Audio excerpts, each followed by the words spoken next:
So much to get through. Let's start with that transfer that has been going on and on and on through this window, but is coming to a conclusion. It centres on the striker that Manchester United and Newcastle have both wanted, Benjamin Seško. Mark, United are winning. Give us the details of the deal. Yeah, significant details developing over the course of the last few moments because Benjamin Seško and his agent Elvis are heading to the UK. Sorry, I've got to stop you there. Elvis? That's his agent's name, yes. Uh-huh.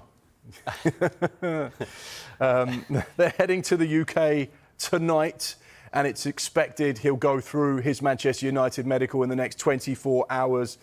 It's quite amazing, really, the saga that has been Benjamin Seško over the course of this week. There's been so much back and forth. There's been so many things reported, and we understand that the deal that Manchester United have agreed with RB Leipzig is worth £66.3 million as a guaranteed fixed payment, additional payments at £7.37 million. According to our colleague Sky in Germany, he's going to sign a 5-year deal.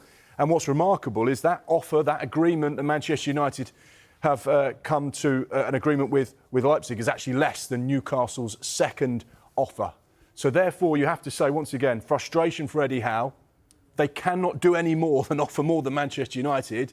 If the player has decided he wants to go to Old Trafford, then there's absolutely nothing they can do about that. But Manchester United, Ruben Amorim, getting the man they want. They wanted a new front three. They've got a brand new front three with a mix of Premier League experience, a mix of high ceilings, a mix of real potential in Benjamin Seško, who's been watched by Real Madrid and some of the biggest clubs in European football over the course of the last few years. He's now got his chance at one of the biggest clubs in the world. He's now going to be playing at the Theatre of Dreams. And Ruben Amorim, as long as those Manchester United fans will also be hoping he is the real deal and the one that they have been looking for so many years. Michael, Mark said the word potential there. Now, playing for Manchester United, we all know, is a different kettle of fish, the scrutiny.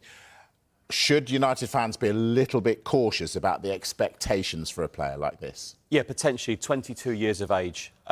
But I think, you know, it's unbelievable to see Man United not in Europe next season. But I just get that feeling it might help them just on this.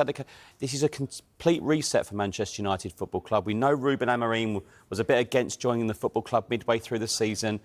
Took a while to click, finished very low in the league table.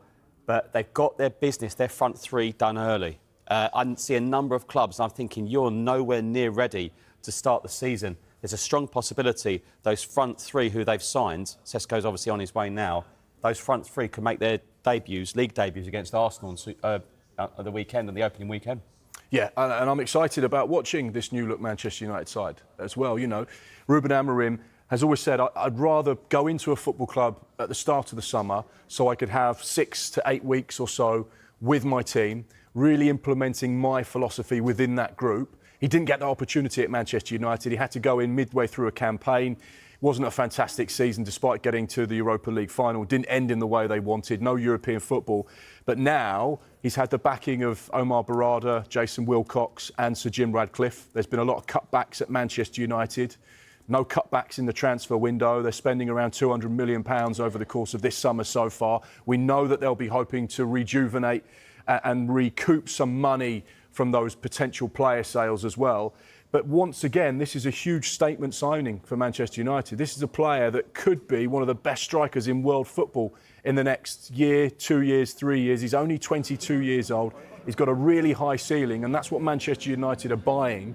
They're buying someone who they believe can go into that team now, but also could be an absolute icon for many years to come at one of the biggest clubs in the world. And that's where I'm intrigued as to how this works out. Ruben Amorim is very focused on the style of football he wants, the setup for his team and what he's looking for. He's got all of the tools now at his disposal. So as far as the fans are concerned, the wider footballing public, no excuses now. Manchester United, you have to deliver. All right, so that said, how good a window is this for Manchester United? You'd like to... Well, for United, they need to get the players out they don't want. I think that has to be considered a great success if that's to happen. I mean, we'll be talking maybe Alejandro Garnacho maybe later, but you've got Anthony, you've got Jadon Sancho, Marcus Rashford has left to go to Barcelona, Tiro Malacia. I think it's not a success if United don't get those players out. because people are obviously rightfully saying, well, they're spending a lot of money because those players who aren't part of the plans are currently on big wages. So there must be that hope / expectation that these players will eventually leave the football club. Do they have to go now, though, Mark? No. Manchester United have been quite clever in one respect, because when they bought Matheus Cunha, £62.5 million release clause, that was actioned in the previous accounting period before the 1st of July. So therefore, in theory, they have got that outlay, which will be amortised over 5 years, in the previous set of accounts. And the business they've done since the 1st of July will appear in this set of accounts. And obviously that runs to the 30th of June. So any potential player sales, as long as they're done by the 30th of June 2026, then they've got that time to try and balance out, should they need to, this set of accounts over the next 12 months or so. So it's the same with Newcastle when they sold Yankuba Minte and Elliot Anderson and took the goalkeeper from Forest. Aston Villa have done it in the past. Other sides have traded amongst each other when they've needed to make sure they balance the books for PSR reasons. So Manchester United, whilst they're not in Europe, are in a situation where they've actually got a little bit more time to make sure they can balance things before